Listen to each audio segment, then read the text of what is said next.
wala silang interest to negotiate. Sort of say. Dalawang opisina po sa Banlo na po yung hinahanap namin po sa wala po. At ano nila?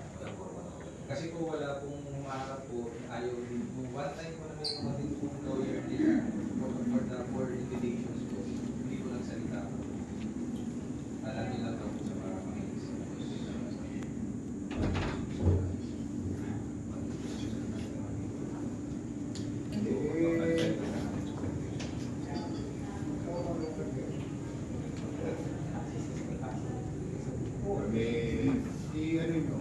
Postal din po nga po natin ngayon yung address po na postal na being reserved. Pero there were several transfers. Sino ang kukorma ng opera? Hindi, yung kita lang mo yun. Kulinas mo niya, no? Meron din pong na-provide po sila teacher po na yung pong history po sa art po actually po ngayon bago po na po sa ikutan. May official address mo sa dito rin. Pinadalan din po natin yung ngayon pero meron po sila. Via what? LBC po Hindi via postal. Ano yung Registered mail. registered mail? Tinatanggap naman po yung LBC. Mas madali po sa yung Pero wala tayong group of presence sa LBC. meron din po sir. Meron. Kasi kulang na mail through LBC. Ano po, di ba ba nag-contribute po sa LBC sa mga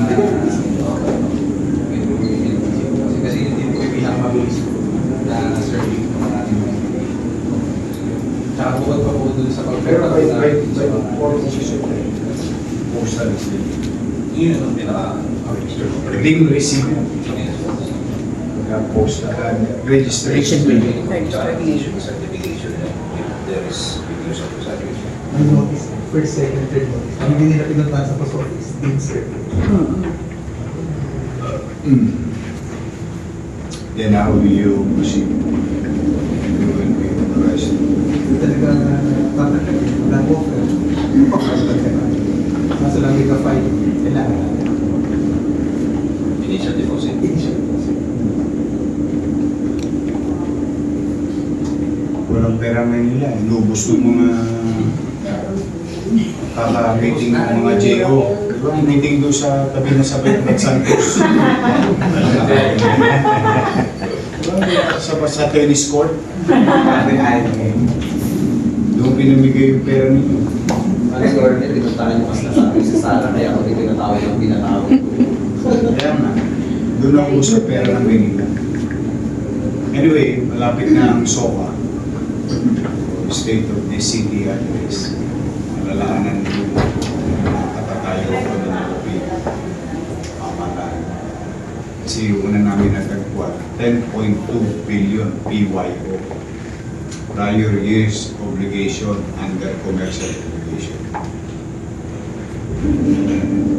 Ngayon, kung nakapasok na tayo sa gobyerno, kasi wala namang binigay sa amin sa lugar na dokumento, nasa 15 billion.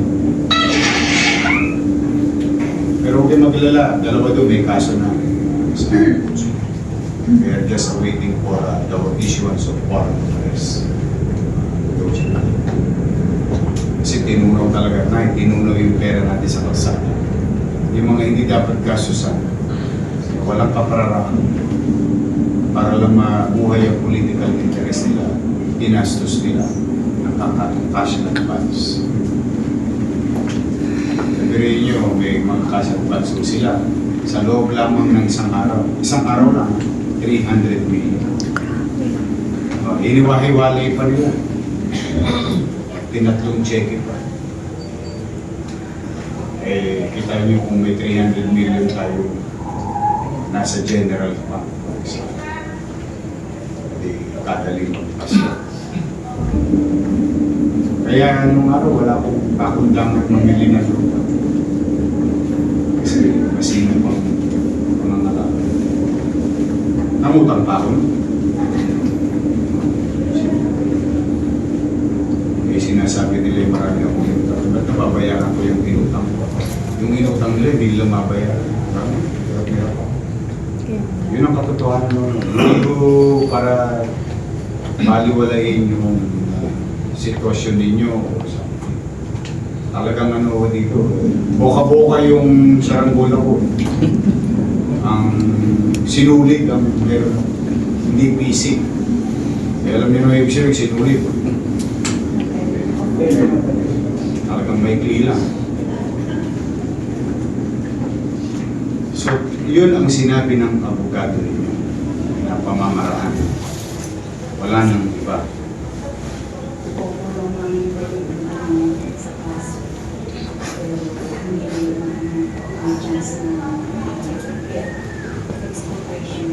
Just for the sake of conversation. So we need to make an offer first. Kaso, tinanggap ko pa bilang pwede na. Walang problema.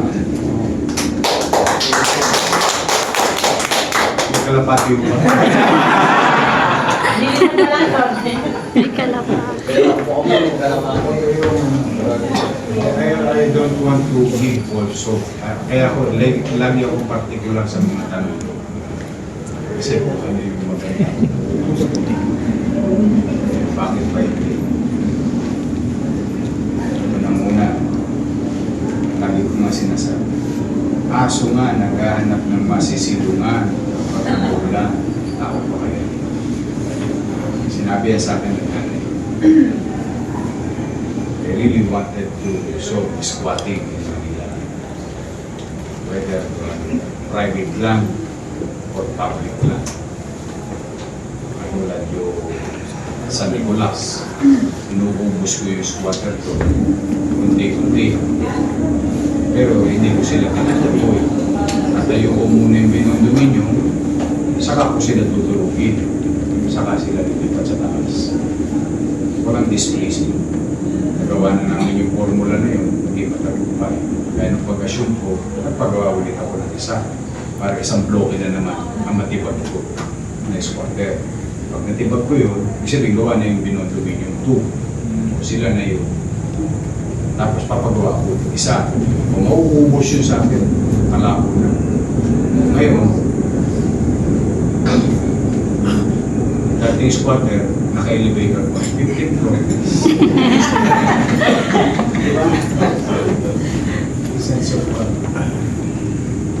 giving back dignity to every Manileño family. Yung dignidad sa pamilya. Okay na eh. O kayo, pagamat natin ko pa yung pera. Let me handle that. Siguro rin yun. Over tayo. Hindi ko alam kung tatanggapin ha. Mag-offer tayo. Ibig sabihin, parang cellphone lang yan eh. Bilhin ko cellphone mo pag ayaw niya benta sa presyo. Tatanggi yun. Tama mali? Pagka tumanggi naman, apply ko yung expropriation. Sasabihin nyo, yun ang solusyon. Pero kailangan ko sundin ang isang bagay na para in the future, hindi kayo matekta. Nagagets nyo? Katulad ng payo nila. Sabi, kailangan mo na mag-offer. Ngayon, sumagot o hindi, ipare-register kayo. Yan ang technical. Sa ayon sa gusto nila, tatanggap nila yung offer through the register. Umiiyak sila.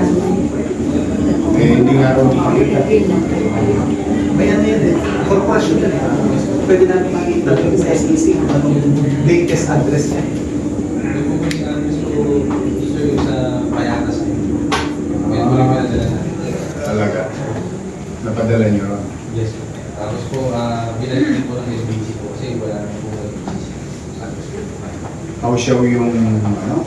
Okay po dun sa mga records po. Lahat po yun po meron na mga address po. Including po yung nasa title po yun. Hindi po yung lagi po namin. Ayun, wala po kasi kami isang driver sa title. Kaya po yung pagpapadala ko doon sa sa attorney na lang din po yung papadala sa Galing mo si Langkir.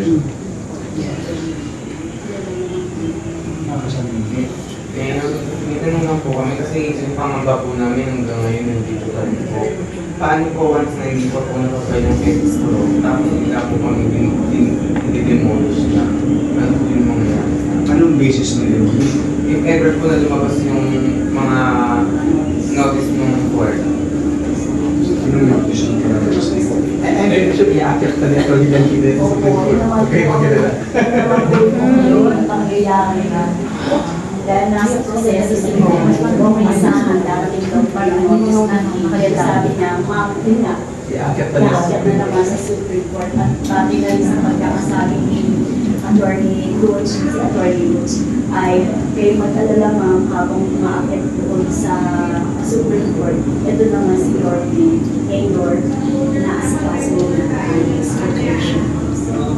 Sumunod sila tayo, okay? Walang permit ang makikibigay sa kanila para mag-demolish yung lugar namin.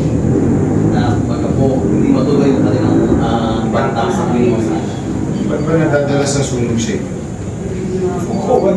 Eh, para matira-matibay siguro nila kung sa mayor ni Pinatamo. Naglalaro ba ng apoy sa inyo? matagal na po kami nakatira doon. Pag may sunog po, agad-agad gusto pa lang napapatay na. Ngayon lang po nangyari yung ganyan. Pero every 2 a.m. po ang sunog. Hindi ko lang bago oras. Tatlong sunog po a.m. Patayin nyo. Patayin yung mga kapitbahay nyo. Lalo yung mga bagong upa. Patayin. Lagyan namin kagaya na O para mabawasan kahit pa paano kung pangunahan ninyo. Ang current status, di ba, nagpapa-appoint sila ng special sheriff. Kumbaga, binuhay nila eh. Sa MPs was the unit of devolution. Kumbaga, binuhay nila. Since narinig nila mismo galing sa bibig ni Yorme, magpo-formal offer. Perhaps on that basis, si Atty. Lutz somehow makatulong na. The moment nandiyan na survey pa yung formal offer, pwede mag-file ang motion to pass rate of demolition. Talaga. Pwede yun. Pwede yun. I-attach natin yung formal offer. Total may supervening event eh. This is the first time magkakaroon ng formal offer na hindi ginawa na nakarang administrasyon. Yung actual case filing na expropriation to follow. Kasi kailangan sundin yung formal offer. Yeah. Hindi baka kasi pagka diniretso abrupt, baka biglang strike daw. Okay, okay. Tapos kung pinakailangan, halimbawa, susulatan naman tayo or isa na deposits. May minimum deposits. Kung ayaw. Siguro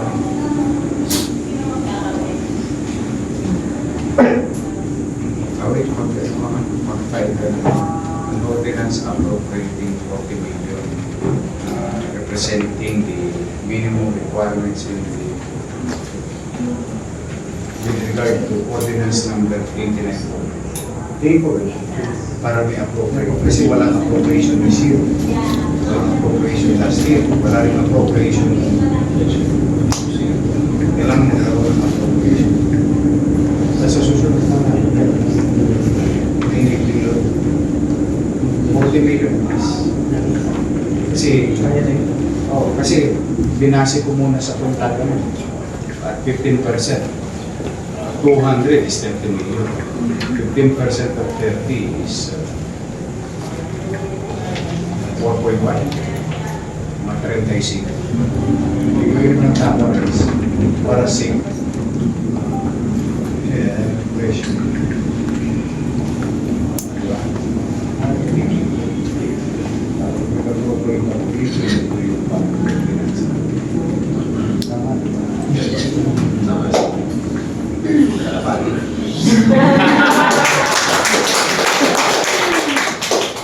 Si Ari. Sumbahan na siya. May session.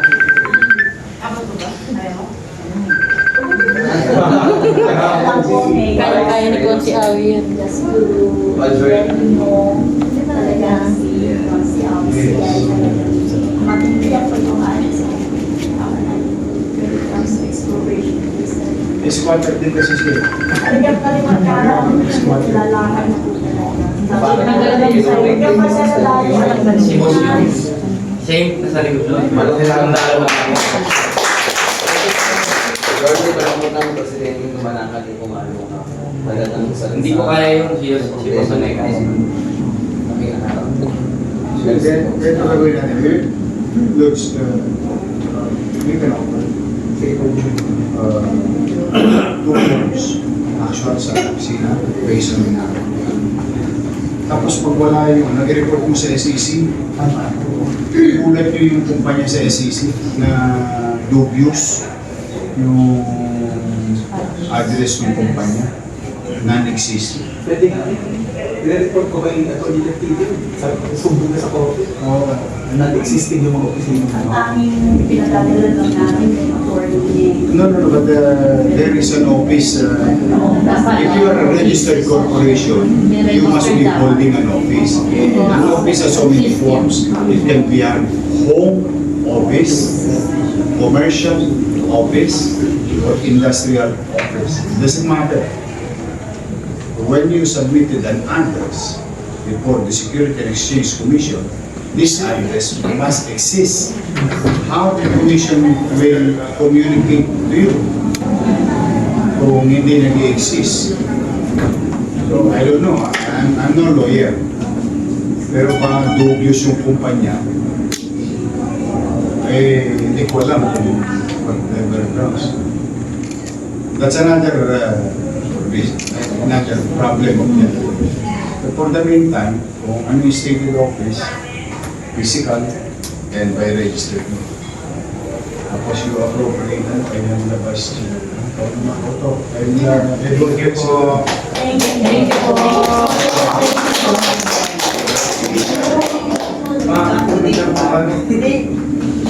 Initial appropriation for the implementation of Ordinance Number 89. Yorme, tuloy po ang pagpapagawa namin. Sino ba nagawad sa inyo?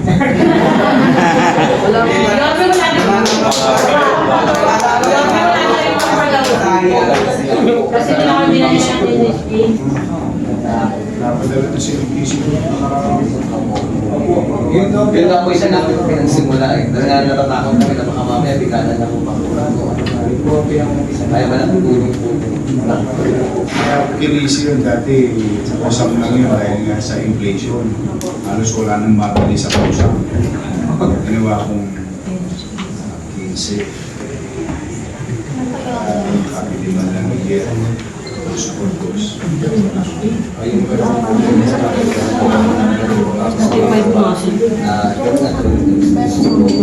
tapos bartana. Basta tayo susunod tayo sa tuntuling ng batas. Sa ito yung ginagawa natin kung marami. Hindi yun lang. May gobyerno sa pwede din. Saka ko na problemahin yung kung nasaan yung pera.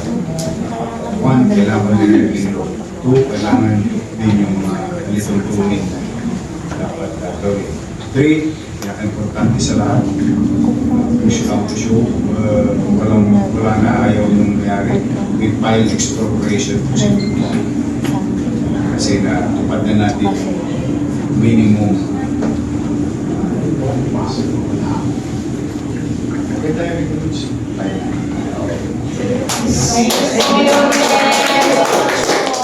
wala pa nangyayari.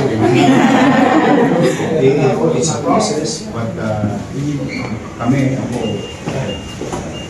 pwede kayo matulog ng may biglang sa akin.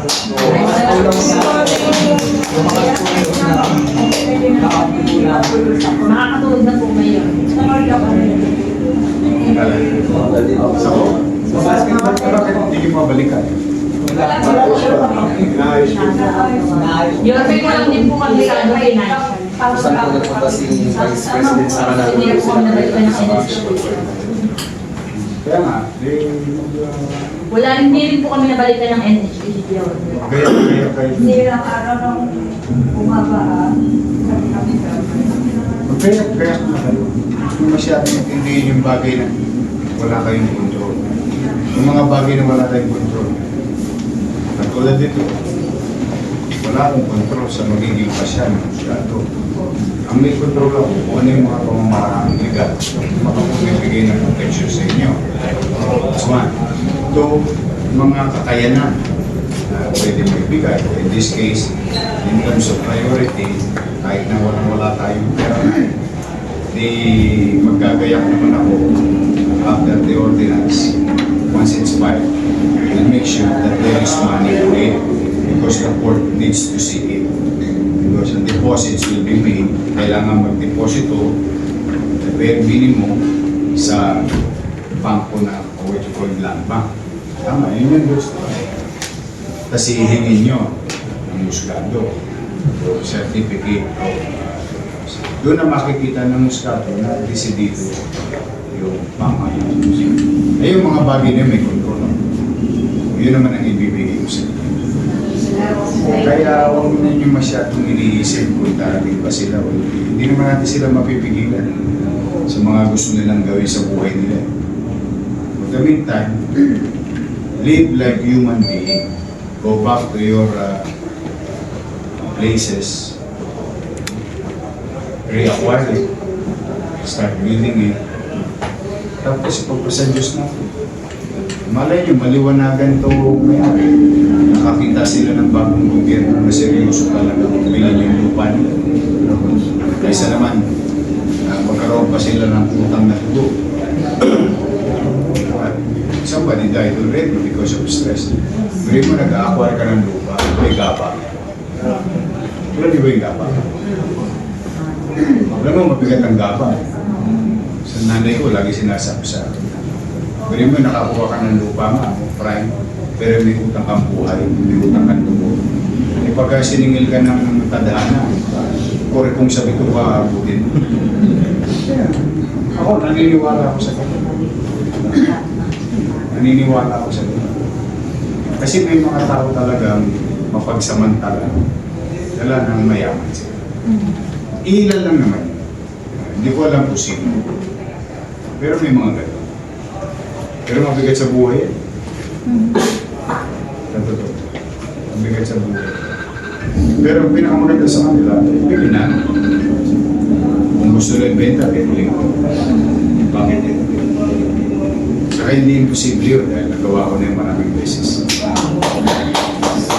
Really spending money. For the meantime, yun yung pamamarami. Base na rin sa request nyo. Teacher po pala kayo. Saan kayo nagturo? Saan kayo siya? Retired na kayo?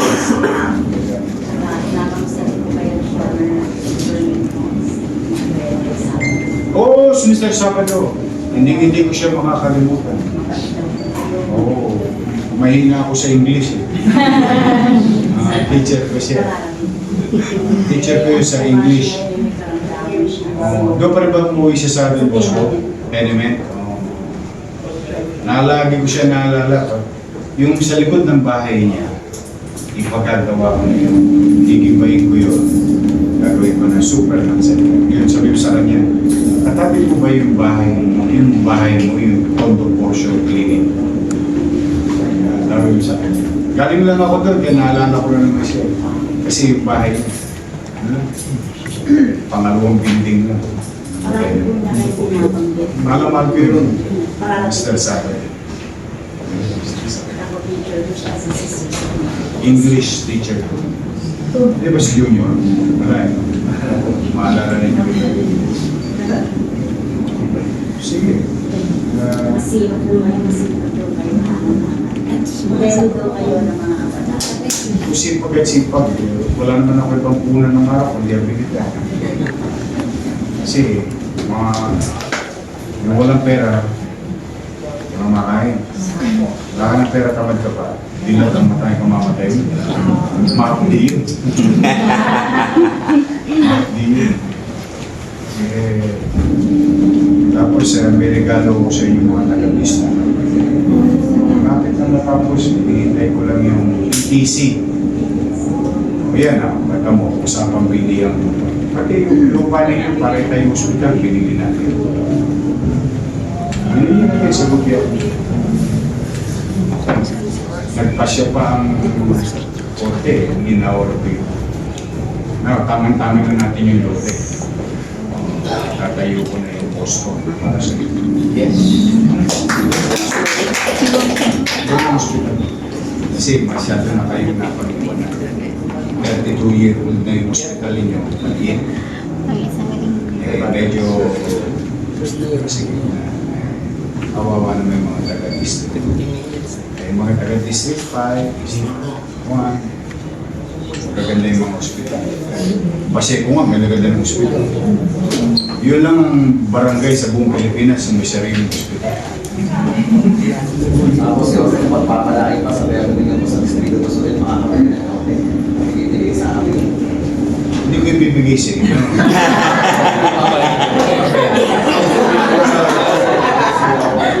Kasi maraming namimiss. Kasi babayaran niyo sa pamahalaan in the next 25 years. Matagal yun. Kaya naisasalin yun sa mga mahal sa buhay. Kaya tanong mo, babayad ba ito sa Pasig lang? Kaya lamang, pwede ka na magpato ng bahay. Pwede ka na magpundar. Kasi hindi ka pa nakakita. Kaya lang may-ari na ng lote, ay pamahalaan. Kaya lamang, may mga ilang individual o gobyerno na may-ari, kinakaligtaan nila yung kanilang responsibilidad. Siya namang ikagagalo ng taxpayer. Tama naman yung taxpayer. Kaya lagi ko pinag-usapan dapat maging responsable rin. Anyway, ayaw kong pahabain yung one, para malinaw tayo. Sa legal side, susundin natin yung payo nila dito. Magpapile tayo ng expropriation. Pero pag magpapile ng expropriation, para hindi mag-technical, narinig yung dalawang abogado.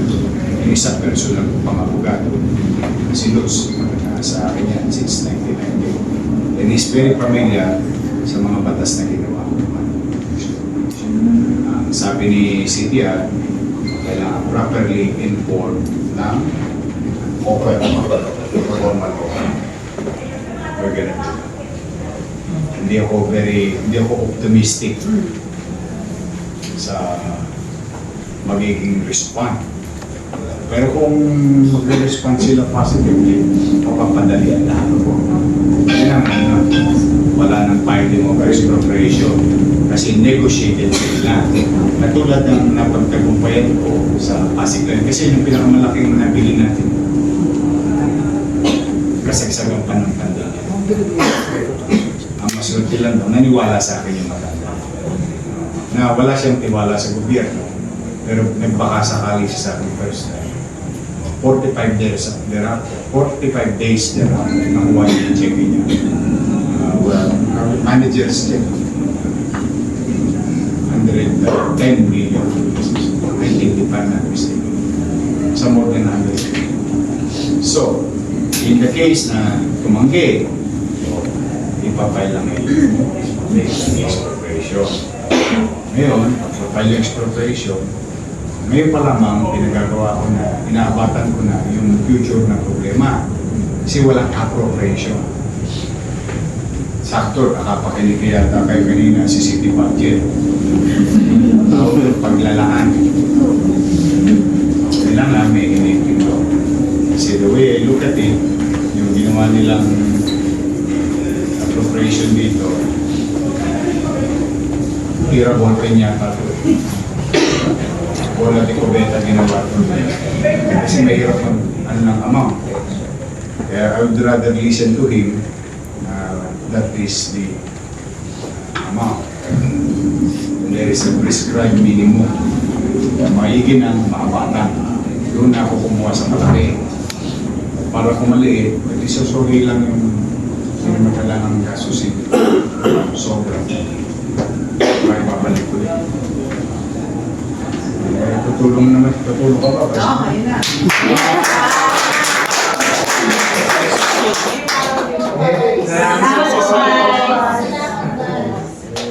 Kayong bala, no? So, yun ang dapat yung gawin.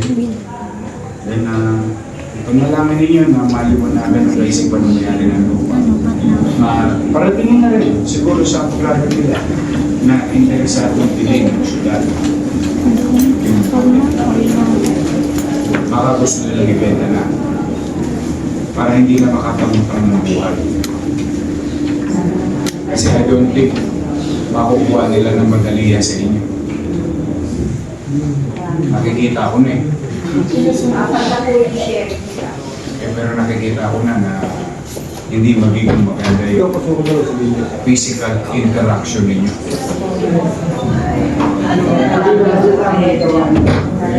Hindi ko naman mapipigilan yun, damdamin niyo yun. Siyempre, payo ko kung kayo lumaban. At least marinig yung mga sa akin. Pero, yung tuta, nilaga mo, pinakain mo, araw-araw, hindi aso, sipain mo na sipain. Pag nasukol yun, mga ngabel yun. Tama ba? Ganun din ang tao. Pag nasusukol.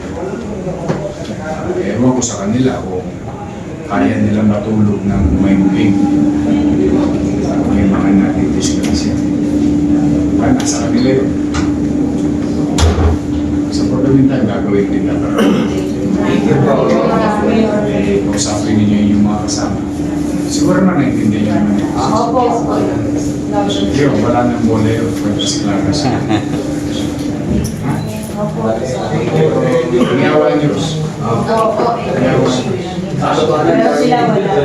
Alas 5 pa nagising na. Fiesta kahapon pa lang kuminom. Alam niyo yung data talaga. Parang ulang na lang po kami.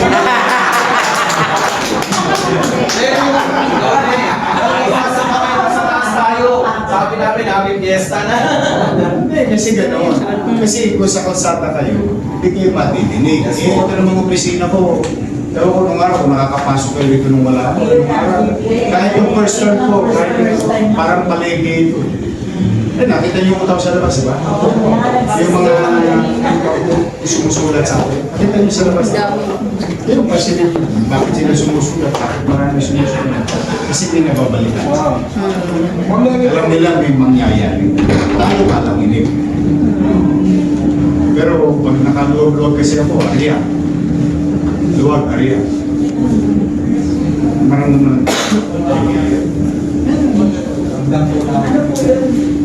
Karamihan sa amin umabot na rin dito sa opisina. Naligabihan na natin at Oo, kita niyo. Nagkatotoo ba? Ramdam po namin yun. Hindi ka na bumalik. Ibig sabihin, hindi mo na, pagsulat mo, hindi mo na kailangan pa balik-balik, panig-panaw ka sa sikyo, tosgas ka, wala ka kasiguruhan. Ito, nagugulat ka, kinakato ka na lang sa baro. Ha? Gagala mo. Controversy. Yeah? Pag nagpunta po kami, mamaya lang ako kasunod na namin. Minsan nga, sinibigay nyo agad. Hindi, basta pinipilit kong maging masinop ka. Kaya mo yan. Naaral ko. Pinipilit. Lord, may pinakayat lang sa akin. Yung mga alam mo natin si pag-asa mo. Dalik-balikan muna. Dalik muna sa iyong pag-asa. Kaya mo, walang biro. Pinag-ibig sa akin yung kasi nakalutang ka. Ano lang, sakto, last week yung nireport sa akin. No. Let it stay there. Hintayin natin ang pasya ng musga. Kung natalo ba yung mga tao, panalo ba yung mga tao. Gari mo eh, nakalutang lang yung kasi nakadeposit yun sa issue. Kaya tumatakbo yun. O sige po.